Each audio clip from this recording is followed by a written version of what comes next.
अ, जय गुरु जी सब संगत को। गुरु जी का लाख लाख शुक्राना कि आपने ये पुस्तक पढ़ने की मुझे सेवा दी है। बहुत उत्तम सेवा है और जो सुन रहे हैं और जो आगे सुनेंगे उन सबका भी शुक्राना। और जो मैंने लास्ट टाइम जो अपना एपिसोड किया था उसमें जो बहुत बात बाहर निकल के आई कि गुरुदेव हमारे हमारे कष्ट कैसे काटते हैं, हमारे कर्म कैसे अपने ऊपर लेते हैं। और ये पुस्तक में बहुत डिटेल में बताया गया था कि गुरु की मैकेनिकल और मैथमेटिकल कैलकुलेशन होती है, to what extent he can take our illnesses, our problem, and to what extent उनको हमको देनी है और कितनी उनको अपने ऊपर लेनी है और कितनी वो हमको ठीक करके चले जाते हैं जिसका हमें पता भी नहीं लगता है। So this was a big big point which I understood in my last episode. और उसके बाद जो सोल की जर्नी बता रहे हैं, अब ये देखिए जो आगे का चैप्टर है, ये चैप्टर 21 है, I become monk of Swami order. जब परमहंस जी को स्वामी बनाया जाता है तो ये चैप्टर उसके बारे में, ये भी बहुत इंटरेस्टिंग और बहुत डीप चैप्टर है। And I will start. तो परमहंस जी ये आशा करते थे कि गुरुदेव उनको सन्यास की दीक्षा देंगे और स्वामी परंपरा में।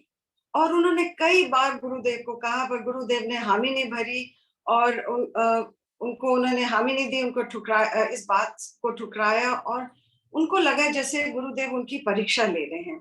और फिर इन्होंने कहा कि मेरे पिताजी मेरे पीछे पड़े हुए हैं कि आप नौकरी स्टार्ट कर दो, पर मैंने उनको इनकार कर दिया है क्योंकि मेरा मैं सन्यासी बनने की जो मेरी इच्छा है वो इतनी तीव्र है कि मैं कुछ भी उसके लिए छोड़ सकता हूँ। और देन फिर गुरु कहते हैं, अच्छा मैं तुम्हें कल सन्यास की दीक्षा दूंगा, मुझे बहुत खुशी है कि तुम अपने विश्वास में अटल रहे। आज उनके मुख पर मुस्कान आ गई थी। तो ये कहते हैं कि फिर उन्होंने कहा, गुरुदेव ने कहा कि it is a very important point संगत जी, आप देखिए उसमें कहते हैं, गुरुदेव कहते हैं कि मेरे गुरु लाहिरी महाशय क्या कहते थे कि अगर आप ईश्वर को अपने बसन अपने यंग जीवन में आमंत्रित नहीं करेंगे तो वो बुढ़ापे में आपके लिए समय नहीं रहेगा। And which is so true. देखिए अब हमको, मुझे इतनी लेट इंट्यूटिवनेस हुई है तो शायद गुरुजी इसीलिए मेरी जर्नी को बढ़ा रहे हैं। अब उसमें Lahiri Mahashay says, if you do not invite God as your summer guest then he won't come in winter of your life. It is so beautiful, you know. उसके बाद कहते हैं परमहंस जी कहते हैं, गुरुदेव मैं अपने कर्तव्य से कभी पीछे नहीं हटूंगा। और मैंने देखा है अपने अभी तक लाइफ में कि मेरे साथ बहुत शिष्य आए जिन्होंने कुछ आध्यात्मिक पढ़ाइयाँ करी, कुछ सीखा, उसके बाद वो पारिवारिक बंधन में बंध गए, उन्होंने विवाह करा लिए और वो अपने संकल्पों से दूर हो गए।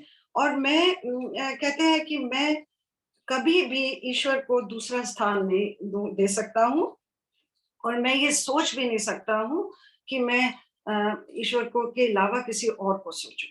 or to allot God a secondary place in life is inconceivable for me, कि मैं ये बात को सोच भी नहीं सकता हूँ। और जिन्होंने अपने संकल्प भूले हैं ये उनकी जर्नी थी। और जो ईश्वर है, कहते हैं मैं क्यों ईश्वर की तरफ जाना चाहता हूँ, उसका ही सिर्फ ध्यान रखना चाहता हूँ क्योंकि वे जन्म जन्मांतर से हमको सबको संभाल रहे हैं और उन्हें हम प्रेम के अलावा और क्या दे सकते हैं। ये से उसकी भी छूट है, आप उनको प्यार दीजिए नहीं दीजिए, और उसकी भी उन्होंने हमको फ्रीडम दी हुई है। एंड देन ही सेज, संगत जी बहुत सुंदर बात उन्होंने बोली कि वह कण कण में विराजमान है पर अपने आप को छिपाए हुए हैं और ईश्वर चाहते हैं कि आप उन्हें खुद ढूंढिए अपनी इच्छा से, अपनी स्वेच्छा से, अपने आपके डिजायर होगी तो आप ढूंढिए।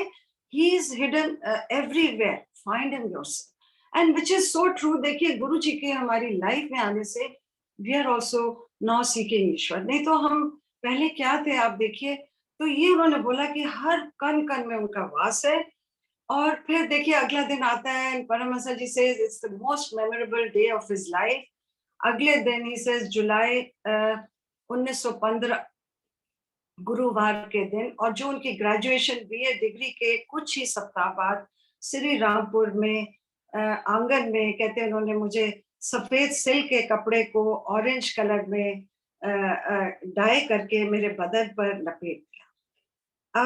और क्या बोलते हैं, जब तुम पाश्चात्य देश में जाओगे तो सिल्क विल बी एप्रोप्रिएट और पसंद करी जाएगी, ना कि सूती कपड़ा। यहाँ पर स्वामी निर्धन होने की छवि देते हैं और सिल्क कम पहनते हैं।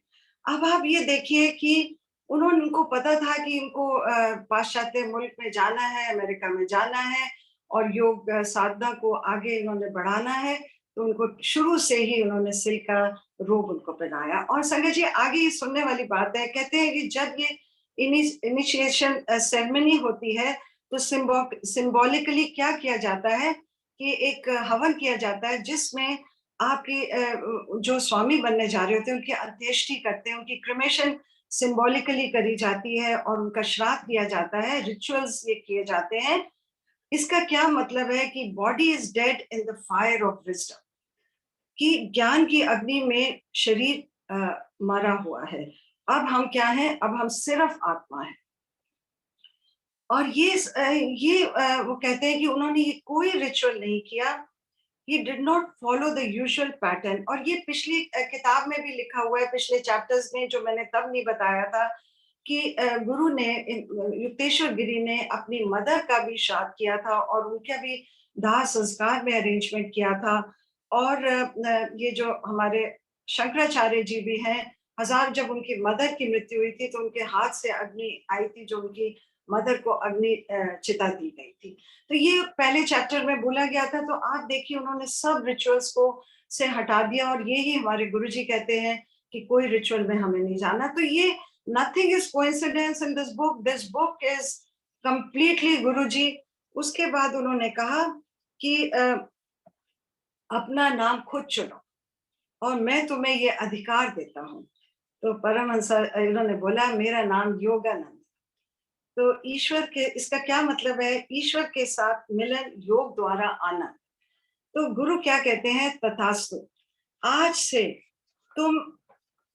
तुम मुकुंद लाल घोष से योगानंदा और गिरी सेक्ट और स्वामी ऑर्डर बनो।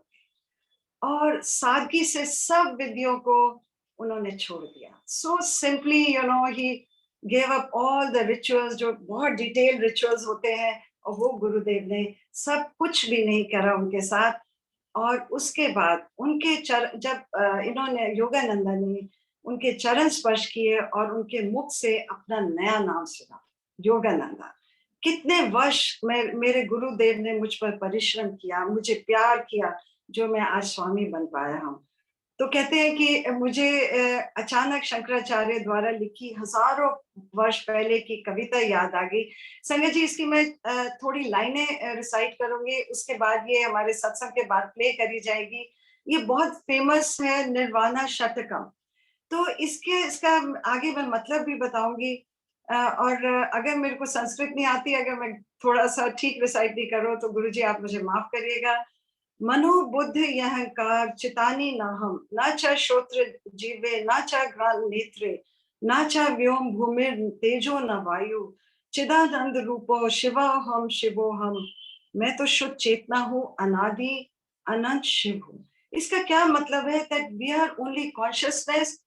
एंड देन इसका ये जो मीनिंग है, ये मैं आपको थोड़ा सा बताती हूँ इसका क्या मतलब है, और आगे फिर मैं आपको एक्सप्लेन करूंगी। मैं तो ना मन हूं, ना बुद्धि, ना अहंकार, ना ही चित्त हूं, ना तो कान हूं, ना जीभ हूं, ना नासिका, ना ही नेत्र हूं। मैं ना तो आकाश हूं, ना धरती, ना अग्नि, ना ही वायु हूं। मैं तो शुद्ध चेतना हूं, अनादि अनंत शिव हूं। मैं ना वाणी हूं, मैं ना हाथ हूं, ना पैर हूं, ना ही उत्सर्जन की इंद्रियां हूं। मैं तो शुद्ध चेतना हूं, अनादि अनंत शिव हूं। ऐसे ही उन्होंने बहुत आगे बोला है, ना मैं घृणा हूं, ना लगाव है, ना लोभ है, ना मोह है, ना अभिमान है। मैं सिर्फ शुद्ध चेतना हूं। मेरा ना कोई माता है, ना पिता है, ना कोई मित्र, ना भाई। मैं तो शुद्ध चेतना हूं। तो ये कहते हैं, ना मैं द्वेष में हूँ, ना मैं लोभ में हूँ, ना मैं पुण्य, ना मैं पाप हूँ। मैं चैतन्य के रूप में हूँ, सब जगह व्याप्त हूँ, सभी इंद्रियों में हूँ। मैं तो शुद्ध चेतना हूँ। I am that which prevails everywhere, complete in itself. I am Shiva. I am joy itself. I am He. I am He. अब आप ये देखिए इसका क्या मतलब है कि हम शिवा के से हम एक हो गए हैं, मतलब हम एक, वी आर जस्ट कॉन्शियसनेस। और संगत जी, ये मैंने, ये किताब में नहीं है, ये मैंने अपने आप लिखा है, ये मैं आपको बताती हूँ कि ये जो इसके बारे में मैंने क्या समझा है, आई विल टेल यू।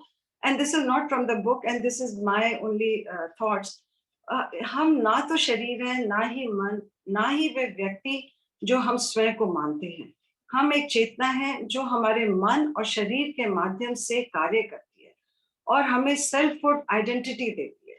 लेकिन अनिवार्य रूप से हम सिर्फ सर्वव्यापक सर्ववत चेतना है। So we are just consciousness and we are not the body, not the mind, not the individual that we assume ourselves to be. अब देखिए चेतना क्या होता है, इसका मैंने मीनिंग जो समझा है, चेतना इज समझ, जागरूकता, जागृति, awareness, comprehension, common sense, intellect, understanding and one's own identity and rationality. ये देखिए, ये चेतना का मेरे हिसाब से ये मैंने मतलब निकाले हैं। एंड कि हमको the day we realize that we are just consciousness in the universe and we are Shiva, this is what this Shatakam जो शंकराचार्य ने लिखा है, this is what it means. अब उसके बाद वो बताते हैं कि ये जो स्वामी हुड जो उनको मिला, जो गिरी का मिला, ये शंकराचार्य ने 10 डिविजन्स करी थी जिनके नाम है गिरी, जिसमें श्री युक्तेश्वर गिरी जी थे और योगानंदा जी को भी गिरी का दिया गया। उसके बाद सागर, भारती, अरण्य, पुरी, तीर्था, सरस्वती, ये हमारे इनके स्वामी हुड के नाम हैं। और कहते हैं जब, और ये जो दीक्षा होती है ये सिर्फ स्वामी से ही मिल सकती है, आप अपने आप नहीं ले सकते या किसी ऑर्डिनरी इंडिविजुअल से नहीं ले सकते हैं।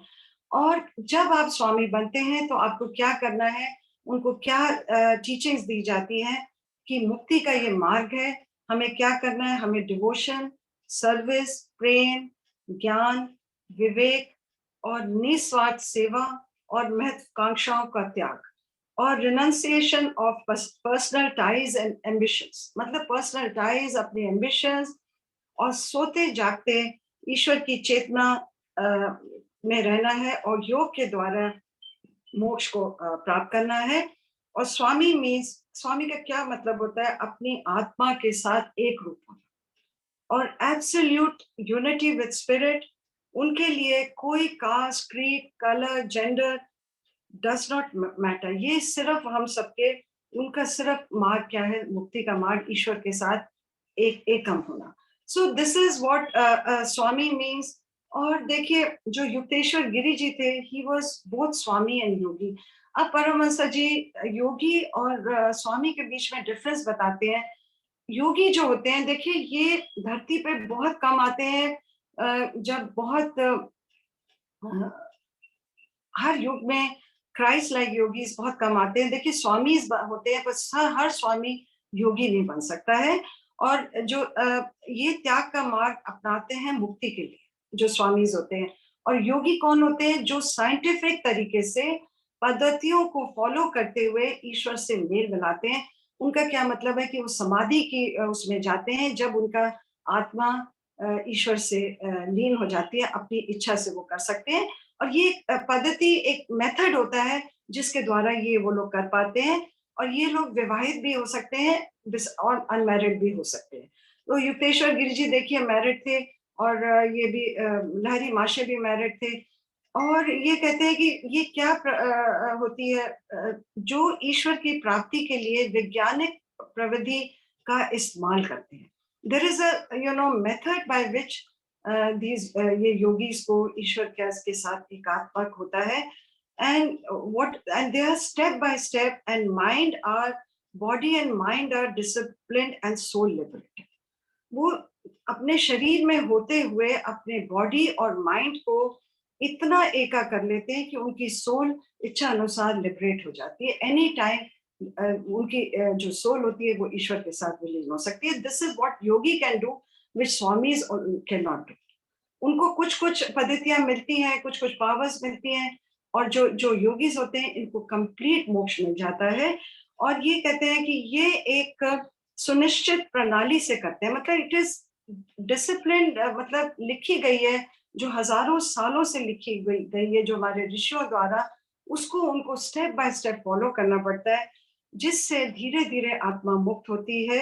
ये हजारों वर्षों से ऋषियों द्वारा बताई गई है, ये अभी की नहीं है। और ये जो है ये अवतारी बाबा ने लाहिरी माशरे को ये क्रिया ये बताई थी, जो ये कहीं लुप्त हो गई थी। और जो अवतारी बाबा का भी आगे चैप्टर आएगा, तो आप देखिएगा कि हमारे जो भारतवर्ष है कितना रिच है इन ऋषि मुनियों से। And then he says Bharat में ऐसे सच्चे क्राइस्ट लाइक योगीज आए हैं हर युग में। और योग विज्ञान हमारे विचारों के कोलाहल को शांत करता है। और जैसे जो हमारे विचार होते हैं, हमारा चंचल मन होता है, उसका नियंत्रण करता है, और योग साधना से उठती हुई लहरों को शांत करता है। तो ये देखिए, इट इज बेसिकली कंप्लीटली आप अपने मन को इतना आपको शांत करना है, which is not possible for us, only yogis can do it. But हमारे आगे मैं बताऊंगी कि हम कैसे ट्राई कर सकते हैं। और ये कहते हैं कि ही सेज कि ये जरूरी नहीं कि इंडिया में ही योगीज हो सकते हैं, पाश्चात्य वेस्टर्न वर्ल्ड में भी ये कर सकते हैं, जो हम अपने देश की धरोहर बाहर वेस्टर्न कंट्रीज में पहुंचाए। और यही परमहंस जी को उनके गुरु ने उनको वेस्ट में भेजा था इस योग साधना को सिखाने के लिए, बिकॉज ही सेज ईश्वर के लिए चाहे ईस्ट में हो चाहे वेस्ट में हो, सब इंसान एक बराबर है। और ये मन नियंत्रण करने की साधना है। और उसके बाद देखिए अब ये कैसे करते हैं, he tells the procedure. He says कि ये हमारे शास्त्र में कई मार्ग बताए गए हैं, जिसका उद्देश्य क्या होता है कि हम अपने दुख से, अपने दुखों से मुक्त होकर अक्षय आनंद की प्राप्ति करें और मोक्ष के लिए। तो ये उन्होंने जो ये परमहंस जी ने मार्ग बताया है, जो समाधि के लिए, ये किसका है? योग सूत्र मार्ग है, ये शिवा, जिसमें शिवा हमारे ईश्वर है। एंड ही सेज कि ये जो है ये पतंजलि अष्टांग 8 स्टेप्स हैं। अष्टांग मींस 8 स्टेप्स है। तो देखिए सबसे पहला जो स्टेप है वो हम सबको लागू करता है, at least we can start from here. He says नैतिक सदाचार। नैतिक सदाचार का क्या मतलब है? कि हमें अहिंसा में रहना है, सत्य में रहना है, ब्रह्मचार्य, संतोष, तप, ईश्वर में स्टडी करनी है, ईश्वर के बारे में पढ़ना है, and devotion to God, and purity of mind and body. और ये ही नॉन नित बोला जाता है, जो जपजी साहब में बोला गया है, हनुमान चालीसा में बोला गया है, गुरु ग्रंथ साहिब जी में इतनी बार नॉन नित आया है। और यही ये जो ये है ये नॉन नित में ही आते हैं। और उसके बाद उन्होंने एक यामा का बोला कि आपको किसी को हार्म नहीं करना है, avoidance of injury to others, चाहे मेंटल उनको इंजरी करिए या फिजिकल करिए। और अनट्रुथफुलनेस मतलब आपको झूठ नहीं बोलना है। और दूसरा क्या है कि आपको बड़े बड़े गिफ्ट्स किसी से वो जो नहीं लेने हैं, जो हमारे ठीक रास्ते के गिफ्ट्स नहीं है, वो हमको नहीं लेने। ये उन्होंने हमारे नैतिक सदाचार बताए। The first step is this. And I feel कि अगर हम यही करें, इसी को कुछ फॉलो करें, तो हम छोटे छोटे मिनी योगीज बन सकते हैं गुरु जी के द्वार में। उसके बाद वो सेकंड स्टेप बोलते हैं कि आप आसन में बैठिए, दैट इज आप शरीर को उचित स्थिति में करिए। और उसके बाद थर्ड स्टेप है स्थिर सुख आसन, मतलब अपनी स्पाइन को आप स्ट्रेट करिए और अपने बॉडी को कंफर्टेबल करिए कि आप मेडिटेशन में बैठ सकें, ताकि आपको, अगर आप कंफर्टेबल नहीं होंगे तो आप मेडिटेशन नहीं कर पाएंगे।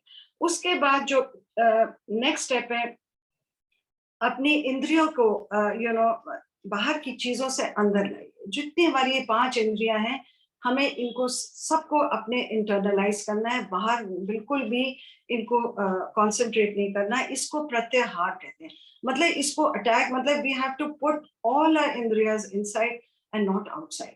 और उसके बाद हमको क्या करना है? धारणा मतलब कंसंट्रेशन, एकाग्रता, मन को एक ही विचार पर कंसंट्रेट करना है। एंड विचार क्या है? अपने ईश्वर के साथ एकात्म। And then the last step is ध्यान समाधि। ये 8 फोल्ड पाथ जो है साधक को अंतिम लक्ष्य तक पहुंचा देता है, जिससे योगी सत्य को जान लेता है और मोक्ष की उसको प्राप्ति होती है। So these are the 8 steps, and I feel कि हम लोग अगर फर्स्ट स्टेप को ही फॉलो करें तो हमारे गुरुजी हमको जरूर मोक्ष के द्वार तक लेके जाएंगे, because we have found Mahashiv in our life. तो ये जो इन्होंने बोला ये सब योगीज के लिए थे, हमें खुद महाशिव मिले हैं, वो हमारा हाथ जरूर पकड़ेंगे अगर हम उनकी टीचिंग्स को फॉलो करेंगे। और उसके बाद देखिए उन्होंने बोला कि स्वामी बड़ा होता है कि योगी होता है। वो कहते हैं कि दोनों का जो एम है एक है, और दोनों का जो एम है वो ईश्वर के साथ एकता बनाने की है। तो और different paths do not matter, कि आप कौन सा रास्ता अपनाते हैं, it does not matter. Bhagavad Gita में कहा गया है कि ये योगिक साइंस सबके लिए समान है। वह भी सच्चा योगी है जो अहंकार और वासनाओं में ना पड़े और अपनी ड्यूटीज निभाए, रिस्पॉन्सिबिलिटी निभाए, और वो भी योगी। देखिए योगी की उन्होंने कितनी परिभाषा बोली है कि आप अगर अच्छा अपना जीवन व्यतीत करते हैं, जो हमारे गुरु जी ने बोला, अगर हम उसको फॉलो करेंगे तो हम भी योगी से। हमें we need not go into samadhi, and हम लोग कर भी नहीं सकते, हम लोग स्वामी भी नहीं बन सकते, बट हम ये है कि हम नैतिक सदाचार जरूर हम कर सकते हैं। और उसके बाद कहते हैं कि जो जिन्होंने वर्ल्ड में जो नॉन हिंदूज हैं, उन्होंने जिनको हिंदू धर्म का नहीं पता है, वो भी योगी और स्वामी हो सकते हैं। और वो भी उनके भी कहते हैं हमारे वर्ल्ड में इतने एग्जाम्पल्स हैं कि जो जीते जाते उदाहरण है, कौन है जिन्होंने मानव जाति की सेवा करी है। अब देखिए Mother Teresa, she was a yogi, उसके बाद ईश्वर के साथ प्रेम किया है, single hand hearted love for God, अपने विचारों पर पूरा नियंत्रण किया है, control over thoughts and passions, एकाग्रता की शक्ति, ग्रेट पावर्स ऑफ कंसंट्रेशन के कारण वो भी योगी हो सकते हैं। जो वेस्ट में भी ऐसे बहुत आए हैं, मार्टिन लूथर किंग है, और भी कितनी पर्सनालिटीज आई हैं जो योगीज हैं, जिन्होंने पूरे अपने देश के लिए काम किया। हमारे महात्मा गांधी भी योगी थे। सो इसे इसकी योगी की परिभाषा बहुत वाइड स्पेक्ट्रम है, जिसमें जो सबसे बड़ी योगी जो कहलाते हैं, जो महासमाधि तक ले सकते हैं। उसके बाद कहते हैं कि ये जो योग साधना का, उन्होंने एक साइकोलॉजिस्ट, स्विस साइकोलॉजिस्ट का के बारे में बोला है कि कहते हैं बहुत लोगों ने वेस्ट में बोला और इसीलिए इनके गुरु ने इनको वहां भेजा था। तो कहते हैं कि उस साइकोलॉजिस्ट ने बोला कि बीइंग साइंटिफिक, बिकॉज ये इतनी साइंटिफिक मेथड है, it will attract west. How it offers controllable undreamed possibilities, बहुत संभावनाओं का अवसर देता है अगर हम ये पद्धति को फॉलो करें, जैसे कि इसकी गहराई, एंशिएंट आयु और सिद्धांत। और ये कोई साधारण व्यायाम नहीं है, इट्स नॉट सिंपल एक्सरसाइज, ये शारीरिक, आध्यात्मिक, वैज्ञानिक प्रणाली, it is a systematic method जिसमें आपके शरीर का, आपका स्पिरिचुअल पावर और आपके साइंटिफिक मेथड से ये करी जाती है। और इसको कहते हैं, वो आगे कहते हैं कि शरीर के अंगों के व्यायाम के साथ साधक पूर्ण रूप से आत्मा के साथ एकाकार करता है। देखिए जो हम लोग योगा सीखते हैं, that is we are just doing exercises, but in this he says कि आपका स्पिरिचुअल भी कनेक्शन योगा इस व्यायाम में होता है।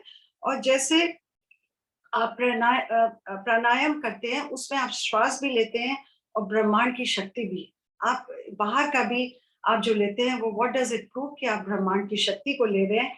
So it is perfect method of fusing body and mind together, so they form unity with each other.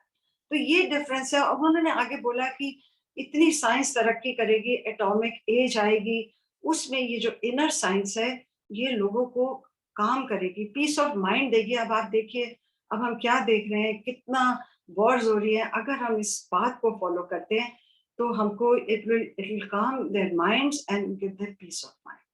और ये कहते हैं कि हजारों सालों से पद्धतियां चली आ रही है कि हमें अपने ईश्वर के साथ एका करना है। और दूसरा उन्होंने एक एंड में बहुत अच्छी बात बोली कि जब हम ये करते हैं तो पावर्स भी मिलती हैं। तो ये पावर्स हम उनको मिलेंगी, इन गुणों को, और इसको हमें सिर्फ ईश्वर को खोजना है, ना कि उन पावर्स की तरफ ध्यान देना है, और ना ही उनका मिसयूज करना है। और उन्होंने फिर आगे बोला कि देखिए तभी हमारे गुरुजी को आप कभी नहीं कहिए कि आप हमें अपनी पावर्स दिखाइए, कि आप हमें आके शहद दीजिए या आप हमारे पास आ जाइए, हमें अपने दर्शन दीजिए। Please don't ask your Guru, because वो कहते हैं कि उनके पास सब पावर्स हैं, बट यू आर नॉट, उन्होंने शो नहीं करनी है। जब जरूरत होगी वो उनका रीजन होगा जब वो आपको अपनी पावर, अपनी शक्ति दिखाएंगे। ये सब योगीज में, और हमारे तो गुरु जी महाशिव है, उनके पास सब शक्तियां हैं। जब उन्होंने दिखानी है वो तब अब अपने आप खुद दिखाएंगे। प्लीज संगत जी, मैं भी ये मांगती थी, कभी नहीं आप गुरु से मांगिए कि आप हमें ये दिखाइए। और उसके बाद एंड में देखिए वो क्या कहते हैं, भगवान उन साधकों को दर्शन नहीं देते जो उनसे कम उपलब्धि से संतुष्ट हो जाते हैं। मतलब वो ईश्वर की तरफ नहीं करे, और चीजों में घूमते हैं, उनको कभी भी ईश्वर दर्शन नहीं देता। अलौकिक शक्तियों का इस्तेमाल करने में बहुत ध्यान रखना चाहिए, क्योंकि उसके प्रयोग से अहंकार आ जाता है। And powers developed should not be misused, only goal is being one with Ishwar. आप इसलिए देखिए, ये जो हमने पीछे चैप्टर्स देखे, इनमें हमने कितने योगीज देखे, युक्तेश्वर गिरी जी के भी अलावा, कि उनके हाथ में कितनी पावर्स थी कि उन्होंने तो पर उन्होंने मिस यूज नहीं किया, तब किया जब जब जरूरत थी। और एंड में परमहंस जी कहते हैं, जब योगी चरम लक्ष्य को प्राप्त कर लेता है तो वह ये विभूतियों का प्रयोग करे या ना करे, या उनके कार्य चमत्कार पूर्ण हो या ना हो, कर्मों के बंधन से मुक्त हो जाता है। एंड ही सेज कि डजंट मीन कि उनको हर टाइम अपनी पावर दिखानी है। जब जरूरत होगी तो ईश्वर वो अपनी पावर दिखाएंगे, और यही देखिए हमारे गुरुजी हम सबको दिखा रहे हैं। So this chapter ends here, and this is a very deep chapter. देखिए इसमें ये उन्होंने बताया कि योग समाधि कैसे ली जाती है, और उसके 8 स्टेप्स हैं, और हमको क्या क्या उसको फॉलो करना है, और स्वामी और योगी के डिफरेंस बताए हैं। और अब आगे का जो चैप्टर है, ये हम चैप्टर 25 में आते हैं। ये इनके ब्रदर अनंता और सिस्टर नलिनी के बारे में। This is also a very nice chapter and very emotional chapter. तो परमहंस जी ने हर चैप्टर्स में, या तो उनकी टीचिंग्स, हर चैप्टर्स में टीचिंग्स होती हैं, कहीं इमोशनल होती है, कहीं आध्यात्मिक होती है। It's a mixture of all. तो ये कहते हैं, परमहंस जी कहते हैं कि मैं जब दीक्षा लेने के बाद मैं अपने बड़े भाई अनंता के पास गोरखपुर गया। वहीं पे उनका जन्म हुआ था, गोरखपुर में, और उनके ब्रदर की वहां पे पोस्टिंग हुई हुई थी, क्योंकि वो रेलवे में काम करते थे। तो कहते हैं मैं एक दिन डीप मेडिटेशन में था, तो मुझे आवाज आई कि अनंता की धरती पर समय पूरा हो गया है कर्मों का। तो कहते हैं कि ये क्योंकि ये मैं अपनी तरफ से सोच रही हूँ, मैंने अपना सोचा वो स्वामी बन गए थे, तो उनको इमोशंस नहीं रखनी थी, क्योंकि उनको ये शिक्षा दी गई थी। तो फिर वो बोलते हैं कि मेरा भाई अचानक बीमार हो गया और बिस्तर पकड़ लिया, और उन्होंने उनकी बड़े प्यार से सेवा करी अपने भाई की, पर उनकी अंदर की आवाज ने दुख से भर दिया था। क्योंकि ये संगत जी, ये उन्होंने नहीं बोला, पर ये मैंने अपना अंदाजा लगाया कि क्योंकि उनको ये शिक्षा दी गई थी, और वो अंदर से बहुत इमोशनल हो गए, क्योंकि इनके बड़े भाई थे और फादर की तरह थे। आपने पीछे भी चैप्टर में सुना था कि कैसे उन्होंने उनको वृंदावन भेजा था और उनके वो शिष्य बन गए थे। तो कहते हैं कि मेरे से देखा नहीं गया, और मैं एकदम वापस चला गया, और मैंने पहली शिप पकड़ के मैं जापान चला गया। और कहते हैं कि मैं वहां पर जाकर जापान में कोबे में रुका, और कहीं घूमा नहीं, और बस अंदर ही बैठा रहा। और वापस फिर मैं कुछ दिन रह के वापस आया। तो रास्ते में कहते हैं मैं शंघाई में रुका, और मैंने अपने परिवार वालों के लिए और शिष्यों के लिए छोटे छोटे सोवेनर्स लिए। तो उनके साथ डॉक्टर मिश्रा थे, जो शिप के डॉक्टर थे। तो कहते हैं उन्होंने मुझे सेलेक्ट कराए, तो मैंने अपने भाई के लिए एक बैम्बू का, अनंत के लिए एक बैम्बू का सोवेनर लिया। तो कहते हैं जैसे ही मैंने पकड़ा तो वो सोवेनर नीचे गिर गया, और उसके गिर के टूट गया। तो कहते हैं मैंने एकदम कहा कि मेरा भाई चला गया, और उसी टाइम मुझे ये ज्ञात हो गया कि उसकी सोल निकल गई है, वो चला गया। तो कहते हैं डॉक्टर मिश्रा कहते हैं, तो तुम कैसे कह सकते हो कि तुम्हारा भाई चला गया? और इनकी आंखों में एकदम दर्द आ गया, और कहते हैं कि तुम अपना अगर जो रोना है या दर्द है उसको जब तुम्हें पता लगेगा कि उसकी डेथ होगी तब दे करना, अभी ऐसे क्यों तुम कर रहे हो? तो ये फिर वापस आते हैं, जब शिप से नीचे कैलकाटा पोर्ट पे उतरते हैं, तो इनका छोटा भाई विष्णु आया होता है, तो वो कहता है कि वो बताता है कि आनंद की मृत्यु हो गई है। तो वो जो समय बताता है, वही समय होता है जब इनका सोविनर नीचे गिरा होता है, जिसके ऊपर उन्होंने लिख लिख दिया होता है कि ये मेरे मृत भाई के लिए है। और उसके बाद क्या होता है कि जो इनके जो डॉक्टर होते हैं मिश्रा, जो इनके साथ शिप के डॉक्टर होते हैं, वो उनको कहते हैं कि ये बात कभी बाहर मत निकलने देना, सबको मत पता लगने देना, नहीं तो हमारी डॉक्टरी की पढ़ाई और बढ़ा देंगे कि टेलीपैथी साइंस सिखाने लग जाएंगे कि 1 साल और बढ़ा देंगे, जो हमें आगे ही इतनी पढ़ाई करनी पड़ती है कि तुमको टेलीपैथी के लिए पता लग गया कि exact time moment when your brother passed away. And जब ये अब ये संगत जी, ये बहुत इमोशनल है। जैसे घर पहुंचे, पिताजी ने उन्हें गले लगाया और दो बड़े बड़े आंसू आंखों से टपक पड़े।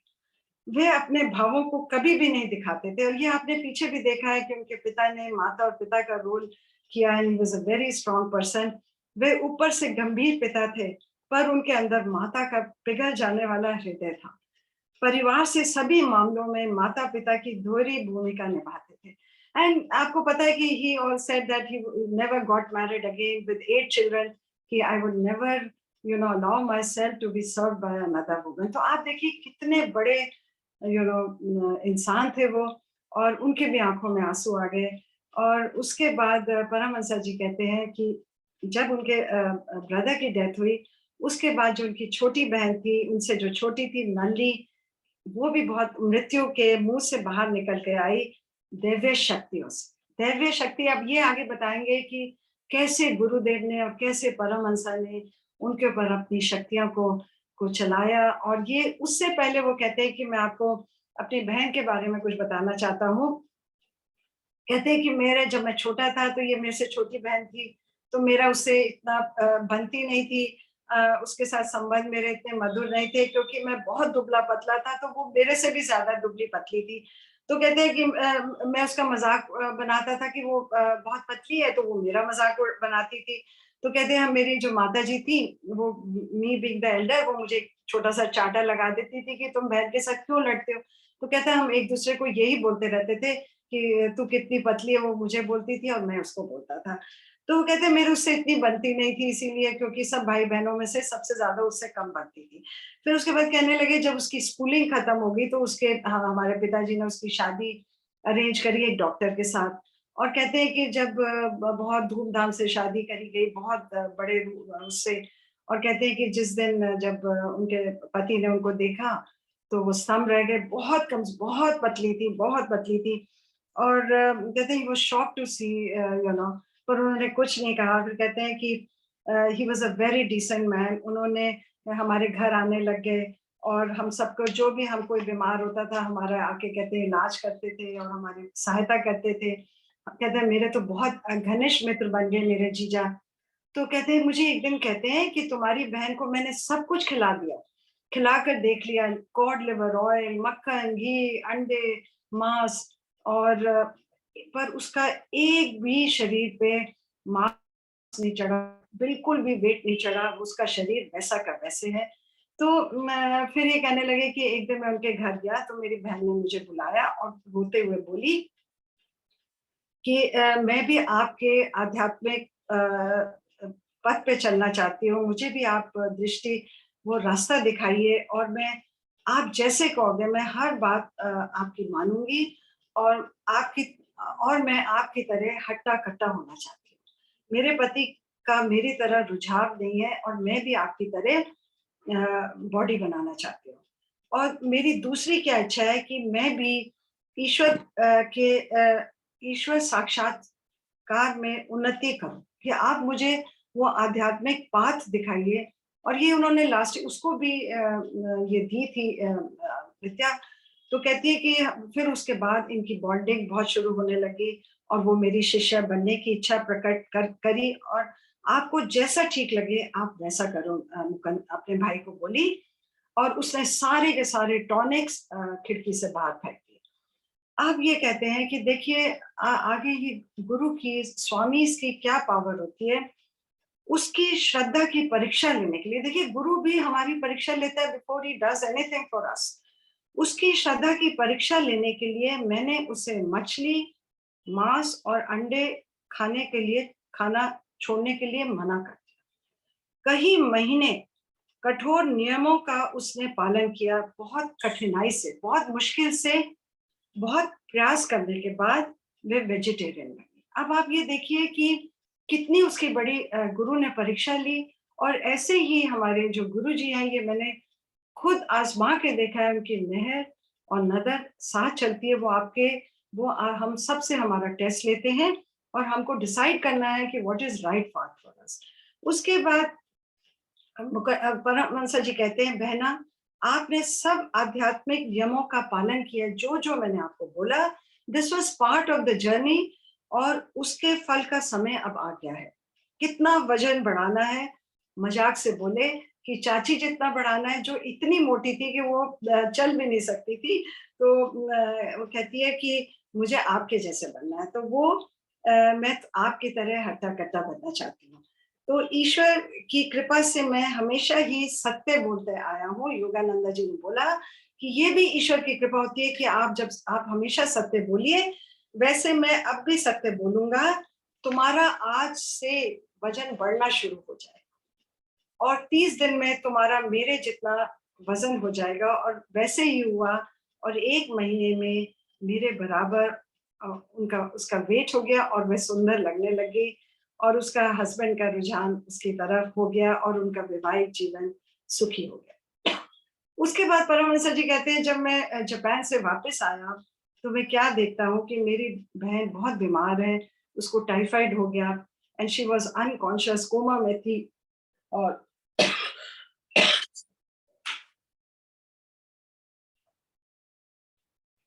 कोमा में थी एंड बहुत पतली हो गई थी।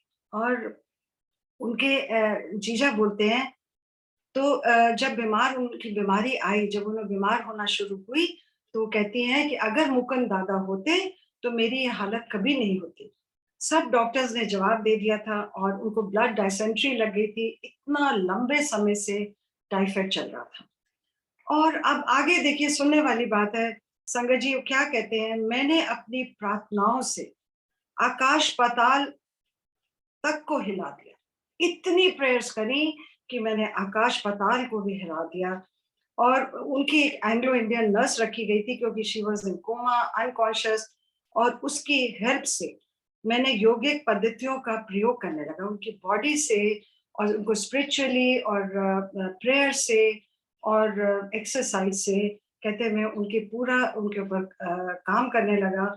और क्या देखते हैं, उनकी डायसेंट्री बंद हो जाती है, तो उनके पति कहते हैं कि जब इसके शरीर में खून ही नहीं है तो डायसेंट्री क्या होगी। उसके बाद कहते हैं कि 1 हफ्ते के बाद उसकी आंखें खुलती हैं and she started getting better and better. वो आगे से ठीक होने लग जाती हैं और वेट भी गेन करने लग जाती हैं।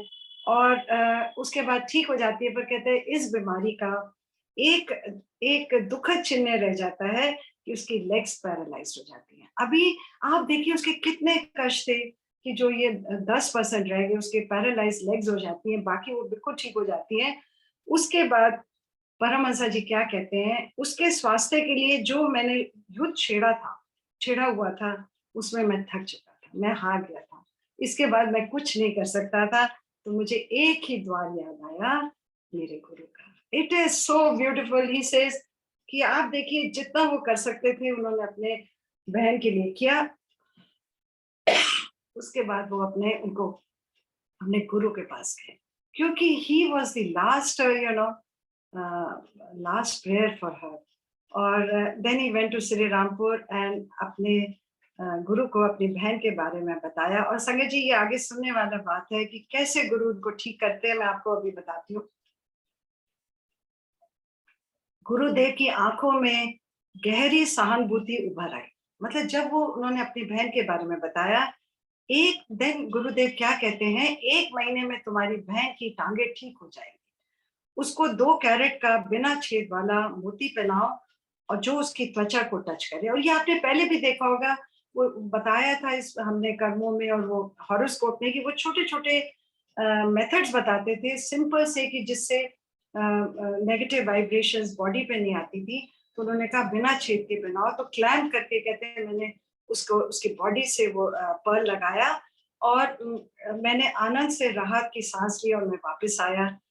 तो फिर क्या कहते हैं, गुरुदेव आप सिद्ध पुरुष हैं, आपके मुंह से निकला हुआ वचन कि वे ठीक हो जाएगी मेरे लिए काफी है। ही हैड नेवर सीन, गुरुदेव ने कभी नल्ली को नहीं देखा था।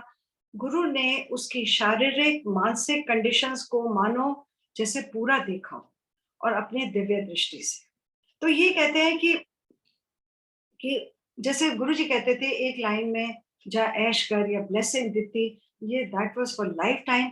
और जब इन्होंने गुरु ने कहा कि वो ठीक हो जाएगी 1 महीने के अंदर, और वही हुआ। अब ये परमहंस जी बताते हैं कि ये कैसे करते हैं गुरु। संगत जी ये बहुत सुनने वाली बात है, ये भी हमारे लिए नई रिवोल्यूशन है। For me it is a big revolution कि हम लोग क्या हैं, हम लोग चेतना के अलावा और क्या है, ये परमहंस जी हमको बताते हैं। वो क्या कहते हैं कि गुरुदेव क्या ये ज्योतिष विश्लेषण है? आपको तो इसके बारे में कुछ भी नहीं पता था। उन्होंने कहा वे ज्योतिष भी थे, और ये मैंने पहले भी आपको चैप्टर में बताया था कि उन्होंने 24,000 एस्ट्रोलॉजिकल कैलकुलेशंस करी हुई थी। और जो पंचांग और घड़ियों पर नहीं निर्भर होते थे, जो पंडित हमारे होते हैं वो पंचांग और उन्होंने इतनी डीप करी हुई थी मेडिटेशंस और एस्ट्रोलॉजिकल कैलकुलेशंस करी हुई थी, तो he could do for his sister. और अब आगे देखिए, परमहंस जी कहते हैं प्रत्येक मनुष्य, हर इंसान विधाता का हिस्सा है। हम सब ईश्वर के हिस्से हैं, सब हम उसके कण हैं। जैसे स्थूल शरीर होता है वैसे हमारा सूक्ष्म शरीर भी होता है। देखिए स्थूल शरीर क्या है, जो हम यहाँ पे हम सब हैं, पर सूक्ष्म शरीर क्या है, हमारा सटल शरीर है, जो हमारी नॉर्मल आईज हमारा सिर्फ स्थूल शरीर देख सकती है। और ये जो हमारे अंतर चक्षु स्पिरिचुअल आई है, ये गहराई में जाके हमारे विश्व रूप में हमको को भी देख सकती है। हमारे को जिनके ये जो हमारे, we are part of the universe, जहाँ पे ये हमको देख सकते हैं। हमारे शरीर को नहीं, हमारे जो हमारे कण है वहां पे, जो हमारा अंश है विधाता में, वो ये देख सकते हैं। और उसके बाद ये कहते हैं कि हमारे विश्व नॉट पर स्पिरिचुअल आइज गहराई में जाकर हमारे विश्व रूप को भी देख सकती हैं। मोती पहनाया, 1 महीने में वे ठीक हो गई। मैं गुरुदेव के पास नलिनी का मैसेज लेकर गया, उसने बहुत ग्रेटिट्यूड शुक्राना किया। तो गुरुदेव क्या कहते हैं, तुम्हारी बहन को अनेक डॉक्टरों ने बोला है कि वह मां नहीं बन सकती, उसे विश्वास दिला दो कि कुछ वर्षों में वो 2 बेटियों की मां बनेगी और फिर उसके बाद उसकी 2 पुत्रियां होंगी। आप देखिए जो इंसान मरने को हो रहा, उसको फेजेस में गुरुदेव ने कैसे बचाया और उसको औलाद दी उसके। तो आप देखिए गुरु कितना कृपाधारी है। आप और हम देखिए हम कितने भाग्यशाली हैं कि हमें ईश्वर से हमें महाशिव मिले हैं। और उसके बाद देखिए इसके 2 मैसेजेस हैं। मेरे जो अपने सत्संग हैं, एक सत्संग छोटा सा है जो मैंने ये टाइफाइड के बारे में पढ़ा, तो मुझे गुरुजी ने ये भी मेरे लाइफ का एक इंसिडेंट मुझे याद दिलाया जो मेरे कहीं डीप थॉट पे पड़ा हुआ था। एक तो मैंने ये सोचा समझा कि हम लोग सब योगीज बन सकते हैं, स्वामी योगीज बन सकते हैं by our karmas, by doing good job. जो हमारे अपना दायरा है हम उसमें एक अच्छे इंसान बन सकते हैं, अपने संगत में, अपने जो हमारे चारों तरफ जो लोग हैं उनकी हम मदद कर सकते हैं। किसी के हम मदद नहीं करें तो उसको सुन सकते हैं, उसके कष्ट को सुन सकते हैं, जितना हम मदद कर सकते हैं। तो ये मेरे हिसाब से मेरी ये टीचिंग है कि हमें योग साधना तो मेडिटेशन करनी है। गुरुजी ने हमको मंत्र जाप दिया है जिसको हमें मेडिटेट करना है, पर हमें ये सब करके हम गुरु के साथ मोक्ष प्राप्त कर सकते हैं। This is my reading. और जो इन्होंने टाइफाइड को बोला, संगत जी ये गुरुजी ने मुझे याद कराया कि ये जब 65 की इंडो पाक वॉर हुई थी तब सब जगह अंधेरा करा जाता था। I got down with severe typhoid और डॉक्टरों ने ऑलमोस्ट जवाब दिया हुआ था और मैं हॉस्पिटल नहीं जा पा सकती थी। तो ये हो गया था कि अगर वो रात मेरी नहीं निकलेगी तो मुझे अस्पताल में भर्ती किया जाएगा, क्योंकि उन दिनों में सारा ब्लैकआउट किया जाता था और I was very small at that time. और सब पूरा फैमिली एक कमरे में रहती थी। And next day my temperature had gone down और मेरा धीरे धीरे फिर टाइफाइड ठीक हुआ।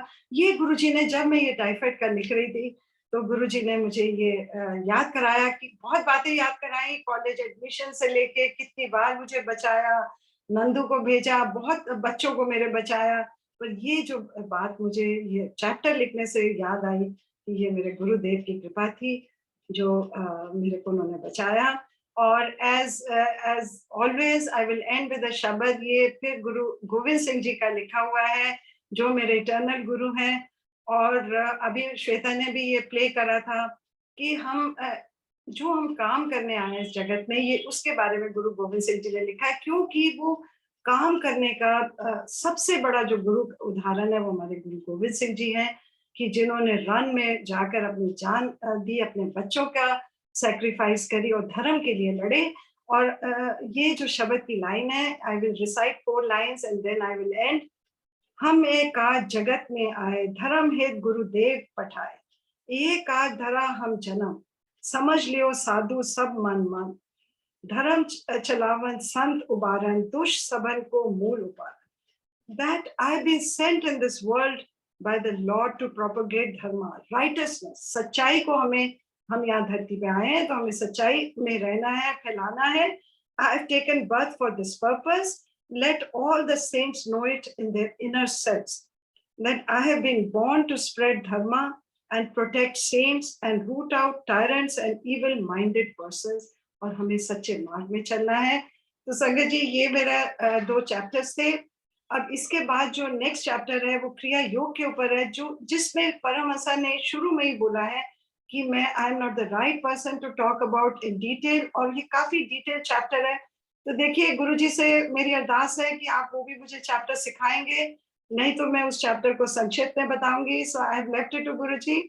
और ये आज का सेशन मेरा यहाँ खत्म होता है। और गुरुजी से लाख लाख शुक्राना कि अगर मुझसे कोई गलती हुई तो आप मुझे माफ करिए। और थैंक यू वेरी मच संगत जी, सबको थैंक यू, शुक्राना।